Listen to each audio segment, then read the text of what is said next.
بسم اللہ الرحمن الرحیم۔ حکیم الامت مجدد الملت حضرت مولانا شاہ اشرف علی صاحب تھانوی رحمۃ اللہ علیہ کی کتاب جزاء الاعمال سے چند صفحات پڑھ کر سناتا ہوں۔ خاتمہ: بعض اعمال مخصوصہ کے بیان میں جو زیادہ مفید یا مضر ہیں اور بعض شبہات عوام کے جواب میں۔ یوں تو جتنی طاعات ہیں سب ضروری ہے اور جتنے سیئات ہیں سب مضر ہے، مگر بعض اعمال جو بمنزلہ اصول کے ہیں زیادہ اہتمام کے قابل ہیں، فعلاً یا ترکن، کہ ان کے اہتمام سے دوسرے اعمال کی اصلاح کی زیادہ امید ہے۔ ان کو ہم 2 فصلوں میں لکھتے ہیں۔ پہلی فصل: ایسی طاعات کا بیان جن کی محافظت سے طاعات کا سلسلہ باقی رہے،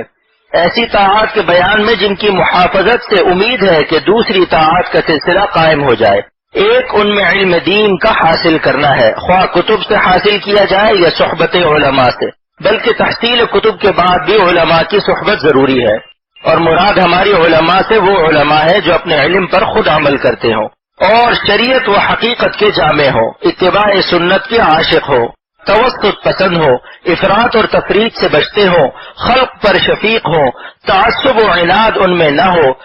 گو اس وقت بھی بفضلہ تعالی اس قسم کے علماء بہت ہیں اور ہمیشہ رہیں گے، جیسا کہ ہمارے سردار اکرم صلی اللہ علیہ وسلم کا وعدہ ہے: لا يزال طائفة من امتی منصورین علی الحق لا يضرهم من ضلهم۔ مگر ہم چند بزرگوں کا نام تبرکاً اپنے رسالے میں لکھتے ہیں تاکہ غیر مذکورین کو مذکورین پر قیاس کر سکے، اور جن کی ایسی